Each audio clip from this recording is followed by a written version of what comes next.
मेहरबून sir, बहुत बहुत स्वागत है आपका। धन्यवाद हमें समय देने के लिए। पहले बाजार पे आपसे आउटलुक, राय और डायरेक्शन मांगूं, उससे पहले नतीजों के सीजन पर ही मांगना चाहता हूं। अभी तक तो सर सब मामला ठीक है कि इन्फोसिस को छोड़ दें, तो कहीं कोई ऐसा एक्सीडेंट है नहीं, तो क्या समझे यही ट्रेंड रहेगा सर इस बार रिजल्ट सीजन में? ये बिल्कुल ठीक है अनिल जी। जो एक्सपेक्टेशंस थे आई वुड से म्यूटेड थे, पब्लिक कहती थी कि रिजल्ट इतने अच्छे नहीं आएंगे, उससे अभी तक के रिजल्ट्स तो are much better than expected.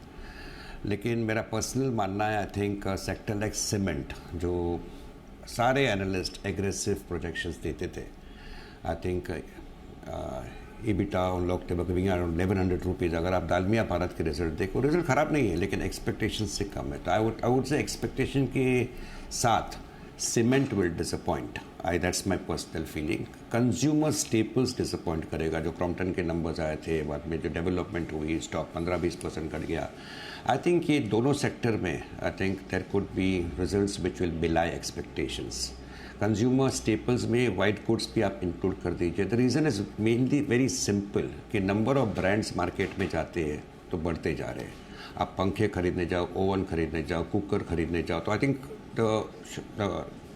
Mall जो है वो आपको अलग अलग ब्रांड्स देता है। तो भले मार्केट साइज थोड़ा बढ़े, the market share is not picking up for them. So I would say that somewhere this companies will have to reinvent themselves. So consumer staples से, वाइट गुड्स से, to some extent cement at the moment, just for the sake of valuations and high expectations, I think there could be some disappointment. रही बात IT की, I think जो results आएंगे but ultimately outlook क्या रहेगा। तो IT मेरा personal मानना है कि यहाँ से एक ट्रेडिंग अपॉर्चुनिटी ज़रूर मिल सकता है, but I would say one more fall has to come where IT stocks will provide you a great opportunity to buy in 2023, but not for the moment.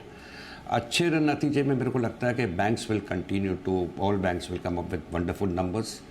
Hotel sector एक sweet spot में है and I think most hotels will come up with super numbers. Railways will come up with good numbers, railway stocks and capital goods. So ये 4 sectors हैं जिसके stocks, जिसके companies should announce good numbers. So I would say on the whole the season will be little bit mixed. The problem is आगे चल के क्या, will profitability continue to keep pace or will profitability start coming down? ये एक बड़ा question है and that will be possibly the big trigger for the Indian markets in 2023. तो ये है आपके लिए नतीजों के लिहाज से एक्शन। जहाँ पर उम्मीदें कम थी वहाँ नंबर्स ठीक है, जहाँ उम्मीदें हैं वहाँ उतना मज़ा नहीं आ रहा। अच्छा सर, ग्लोबल मार्केट्स पर पहले राय लेता हूँ, फिर इंडियन मार्केट्स पर आता हूँ। तो ज़रा माहौल बताइए। अब वहाँ भी सुस्ती वाला माहौल हो गया, लोग इंतज़ार कर रहे हैं अब आगे क्या, तो क्या होगा, क्या ग्लोबल मार्केट्स का मूड माहौल कैसा रहेगा सर? सर यूएस को मैं बहुत क्लोजली ट्रैक करता हूँ और मेरा पर्सनल मानना ये है कि यूएस में द कॉरपोरेट्स जो है, I think we are underestimating the strength. They are very very very strong companies. So corporate growth के लिए कोई बड़ा रिसेशन या मंदी के आज लोग बात करते हैं, I think that is unfounded. वो होने वाला नहीं है। The problem according to me for the US markets is the US fade.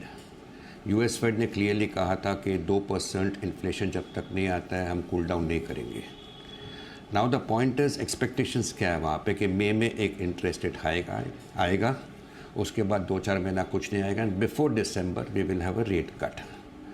Now if this rate cuts happen before December, if US starts cutting rates, I promise you कि वहाँ का treasury market है वो ऊपर नीचे होने वाला है बहुत ख़राब रेट से।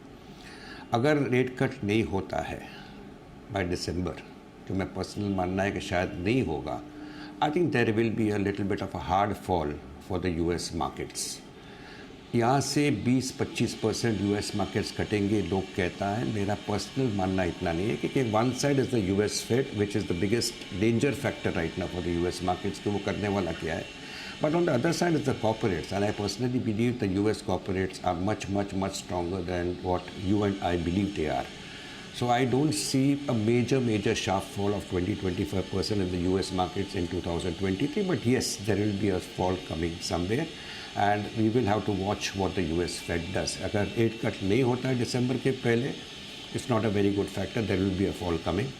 और अगर रेट कट होता है और इन्फ्लेशन को मारो गोली, 2% का टारगेट मैंने कहा था लेकिन I am ignoring it right now, that is also not going to be very good because that will also affect the markets in general. So there are difficult things right now, and ultimately US Fed will determine as to how the US markets will perform in 2023. But मेरा personal मानना है कि we will not see a level of 3,000 or 3,200 coming on the S&P in a hurry. महंगाई भी नीचे आ गई और ब्याज दरें भी घटना शुरू हो गई इस साल दिसंबर के आसपास, तब तो अमेरिकी बाजार बढ़िया हो जाएंगे। लेकिन अगर ब्याज दरें घटना शुरू नहीं हुई तो फिर अमेरिका में मामला मुश्किल भरा हो सकता है। बड़ी नहीं तो भी 8-10% की कमजोरी या मंदी तो हो ही सकती है। तो ये एक बड़ा फैक्टर होगा ब्याज दरों का और महंगाई का, जिस पर रखनी नज़र। अब बताएं सर, हमारे बाजारों का क्या हाल है? सर, अगर आप मुझे पूछे तो ये market is having a difficult time. अगर आप मार्केट को देखें तो मार्केट रोज़ ब रोज़ नैरो होते जा रहा है। तो मेरे नैरो का मतलब है कि अगर आप इंडेक्स की बात करें तो नीचे में 16,000 16,500 के आसपास, ऊपर में 18,800 के आसपास, अभी हम लोग 17,800 के आसपास है। इसमें कोई ज़्यादा मज़ा नहीं है। तो करे क्या करें?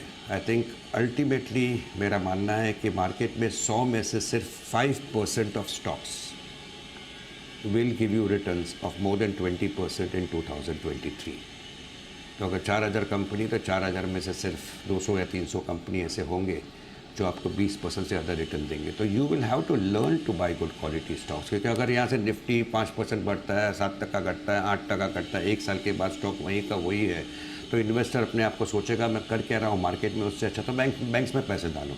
तो stock selection is the key. You will have to buy stocks, good companies in sectors which will keep on growing.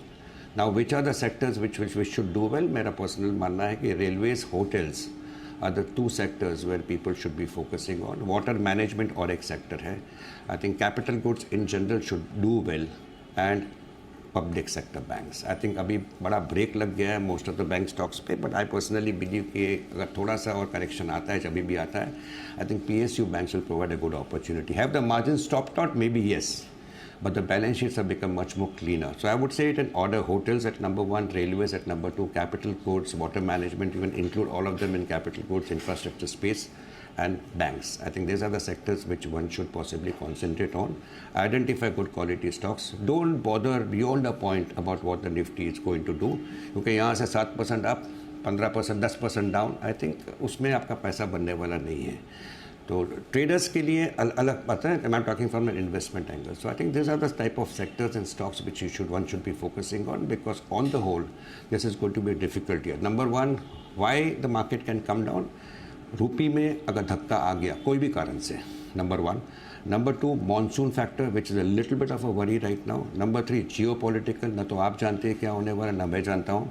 और नंबर 4, शोर, नॉइस जिसे कहते हैं, based on state elections here and there. So there are many factors which can possibly affect the market. So one will have to be on guard, not bother too much, and concentrate on sectors and stocks which will continue to show good growth. चीज़ बोली sir, अपने विचार भी बहुत मिल रहे हैं एकदम। सरकारी bank, railway पे मैंने खाली है कि रेलवे को नंबर 1 पे रखा हुआ है, आपने नंबर 2 पे रखा हुआ है। कैपिटल गुड्स, रेलवे और सरकारी बैंक, ये 3 थीम जो मेहरबून सर को पसंद है, हमारे को भी बहुत पसंद है।